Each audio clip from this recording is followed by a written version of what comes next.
تو اتنا اتنا انعام ملے گا. 5000 لوگ لاپتہ ہے, اس کا کوئی خبر اس اخبار میں نہیں آئے گا, مگر اس کتے کی خبر آئی تھی.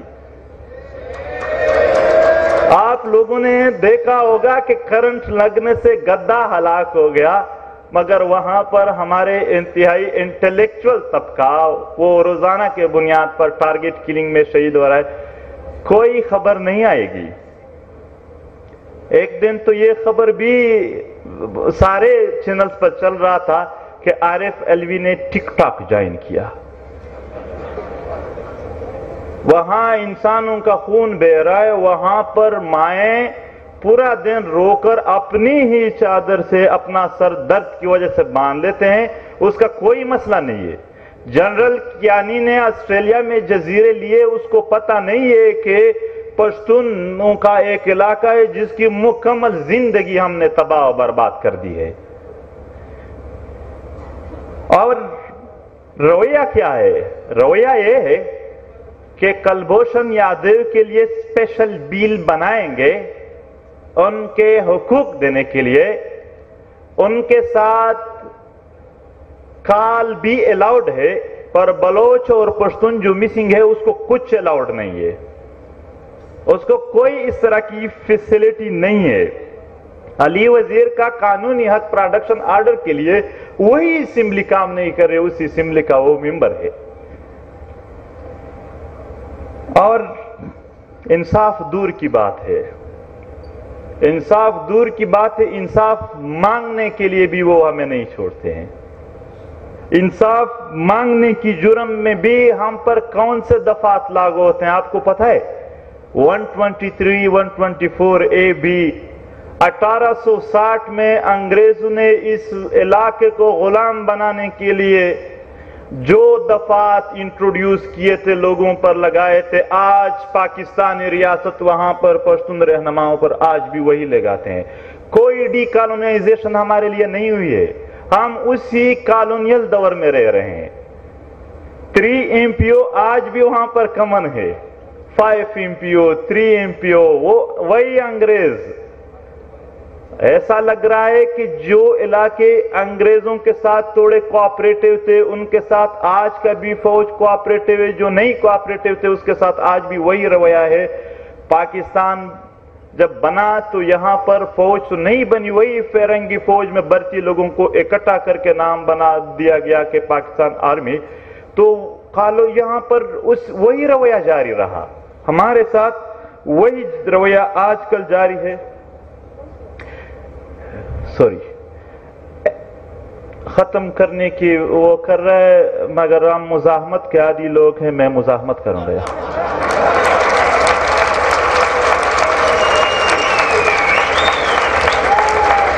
Action in aid of civil power یہاں ذکر کیا گیا, کسی نے پڑھا ہے؟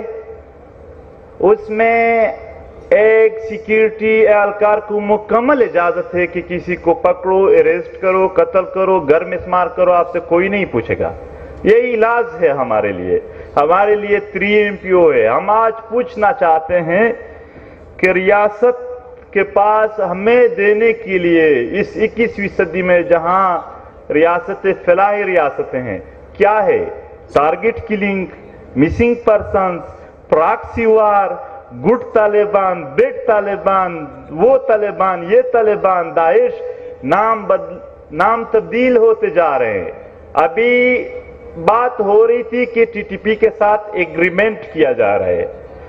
ایگریمنٹ میں 1 مہینے کی سیز فائر کا اعلان پورا نہیں کیا گیا تھا کہ باجوڑ میں واقعہ ہوا اور بات آئی کہ داعش نے قبول کی.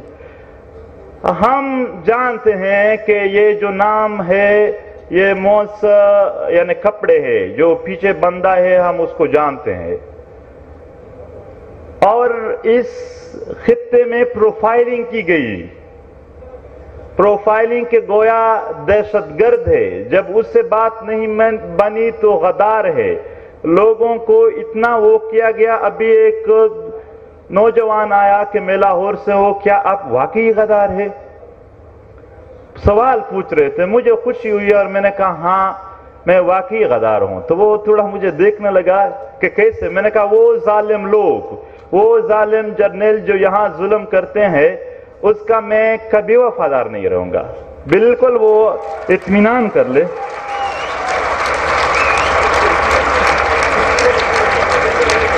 کافی سارے مسائل ہیں یہاں پر. اگر میں سارے مسائل چیڑ دوں تو شاید ٹائم گھنٹوں میں بھی وہ کور نہیں ہو جائیں گے.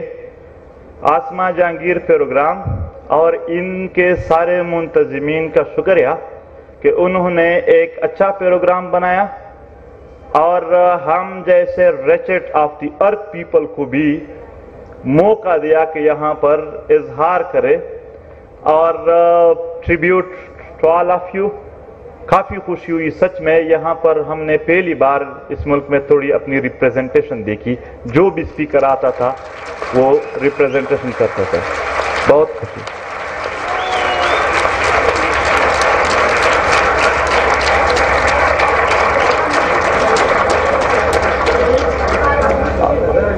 ہزارہ مسنگ پرسنز یا extra judicial killing, Baloch missing persons یا ایکسٹرا جوڈیشل کلنگ, یا اس طرح سندھ میں اور دیگر علاقوں میں. یہ میں نے جو خاکہ پیش کیا وہ صرف بتانے کے لیے کہ جو ہزاروں لوگ شہید اور مسنگ پرسنز ہو رہے ہیں ان کے گھروں کا, ان کے فیملیز کا کیا حال ہوتا ہے اور یہ سین کیا ہے. یہ سب کی ریپریزنٹیشن ہے. یہ یہاں پر صرف ایک علاقے کی نہیں, اس خطے میں مظلوم اقوام کی ریپریزنٹیشن ہے. اور جب بھی ضرورت پڑی ہم سارے مظلوموں کے ساتھ ہوں گے. بہت بہت شکریہ.